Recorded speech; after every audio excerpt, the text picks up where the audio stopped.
T1 definitely looking to fight this one. They're trying to burst down Keria, and will they be able to? The answer is yes. They take a lot of damage in the process, and Faker is frontlining like a madman. He's going to be able to take down Light. You can see that this Rift Herald is so close actually to resetting, but it will go the way of Gen G as Kana's trying to get in there. He will go down, but trade a kill.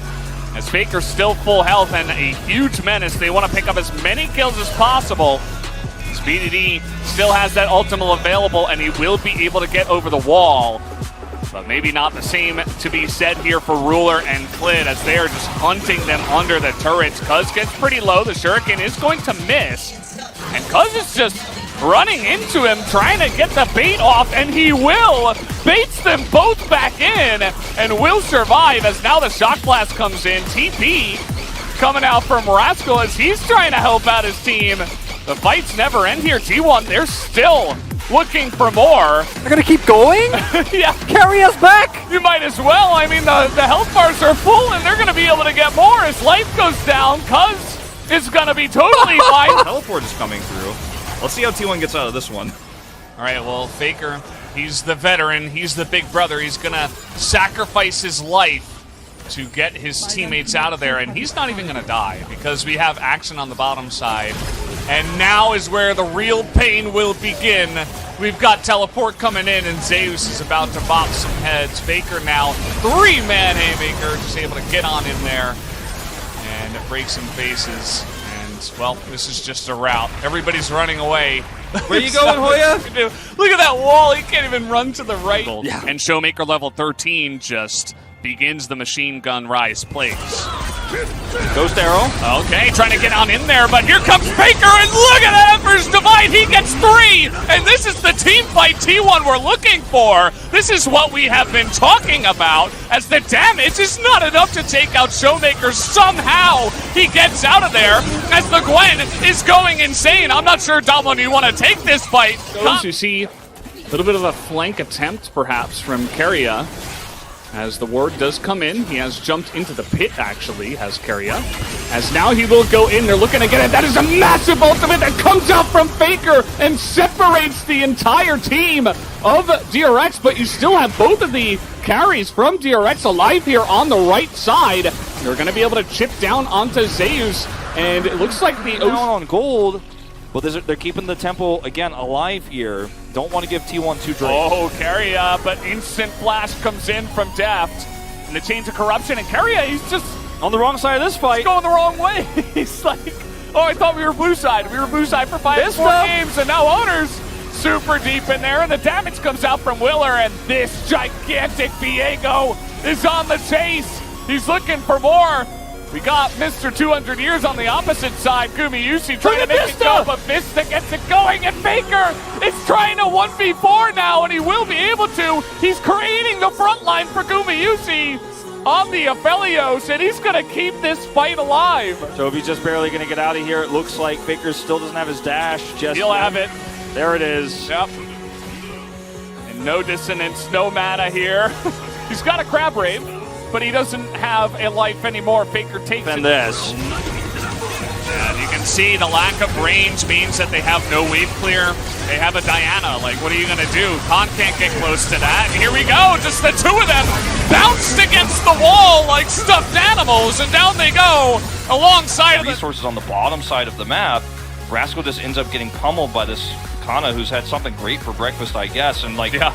This is a player who we were touting in 2020 as one of the best new top laners. Here we go again. Once again. Exec Ultimatum is coming in. This time we have TP and Dudir coming in, but the damage is going to be enough. They take down Rascal already, and you can see Gen G just on the run. The Encore is going to hit BDD, and he is in a lot of trouble already. Kana doing so much damage. BDD over the wall. He's actually going to get bopped down here by Faker, who goes for the flash and picks up the kill. Lands another route onto Klid, and this is just massive for T1. They pick up 3 kills in the engage. This is That time has gone. T1 in so much control. As Hanwha trying to do the very best to defend their base, but 2 inhibitors go down. 3-man Shockwave just found out of nowhere from Faker. As Willer, the only way that he can go is forward. He is Xin Zhao.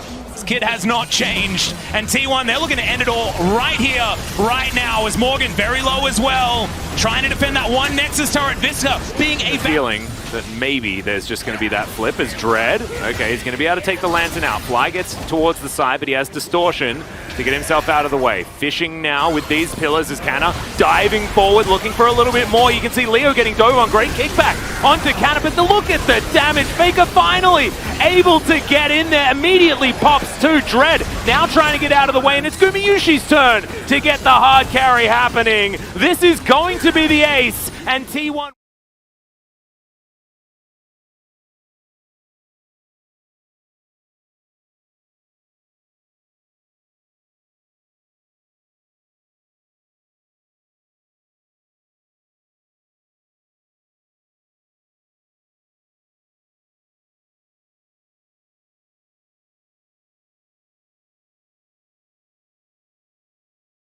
be very difficult, but they still have a lot more gold, and Teddy is huge.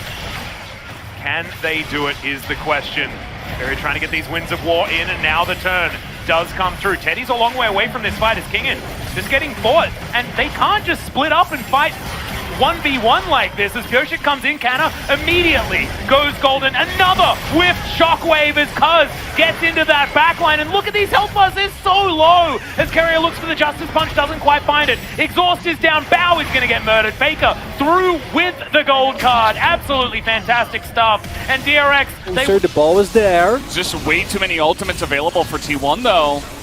You got the Moonlight Vigil, you have Shockwave, you have I know. the Slicing Maelstrom. Even Kana's got a nice little angle here. The box comes down like... The flash. And here we go, we're jumping in. The Cyclone, the kick will deny it, and a huge Slicing Maelstrom into Shockwave combo. Who could have seen this coming? Well, we were just talking about it. They press on. Do so much damage. It's a kind of an Ezreal situation. And then also, like that Ghost is opting to lethality, is Khan Probably dead. Khan is just dead. He's trying to put out as much damage as possible, but Faker just puts him. I would imagine that T1 absolutely do not want to let this go. As teleports will come in, and the front line is just going to get blown up. Chieftain way too far forward. Keria soaks a lot of the damage, as does LM, but nobody's dying on the side of T1 somehow, some way. So good. Look at these incredibly low health bars. It just doesn't matter. They're relying on these shields. And DFM trying to get in here to stop them, but it is going down fast. leaping out, heavy off to the side. It doesn't look like they're going to be able to get into the pick. Can they do it? Steal. Can he find the miracle? He ults, but that just means he does not have time to land the smite. DFM now trying to force the fight in the meantime. Gumiyushi on the backside, but he has not taken any damage yet. Red, white, do not fight. Do not take this one. Gumiyushi finding kill onto the Shaco. In the meantime, all of DFM running. Unipon got the 4-shot in the extra movement speed. Arya trying to lay down some damage from downtown, but Heavy just going into the meat grinder and getting chewed up. Owner can leap forward with the Water Blade in a moment. 3 members of DFM left standing as they back away, but T1 with the Baron can push in for so much more. Gumiyushi, oh yes! And this is big. You know, you would love to have an Olaf that can flash onto a low carry, right? But you just don't have that anymore. As Solka's going for a bit of a run. This is a massive engage, though, from Keria as he's trying to win the game just like that for his team. And over the wall, they run straight into Gumiyushi. And I think we're going to game 3 just like that. Keria and Faker, once again, they loaded up together with the duo. And they make... Any vision of where Dumblin actually is. Looking for it. Keep your eyes on Faker, that frozen tomb, the path into the backside. Instantly, the Rakan getting things kicked off. Khan and everyone's now moving in, but that's Ghost down. Yasuo already getting things started, and here comes Faker on the backside, waiting for the perfect ultimate. In the meantime, Danwakia getting things kicked off. Another knockup coming in from Khan to the Yasuo. 2 clutch. Barrel still coming out. Showmaker still alive. Khan still alive. Faker trying to finish the job. Showmaker running for his life. He's juking, he's diving, he's finding a way out, but Gumiyushi comes in with the bullet to find the kill. T1 on the knife's edge. Khan still standing. So much lifesteal, but it will not be enough. T1 take the fight. Off the bigger regions. It's usually through strong, aggressive, surprising early game. That said, that's where T1's strongest. So right now things are looking very difficult. Evie gonna go for the dunk back, gonna pull in with the haymaker as well. Faker looking a little bit low, but Evie now gonna be in trouble. Faker not afraid whatsoever, pushes him back, goes golden. He's playing for style points at this point. Yeah, Faker just TP's top. Arya doesn't have it. He had to TP back to lane because he keeps getting ganked.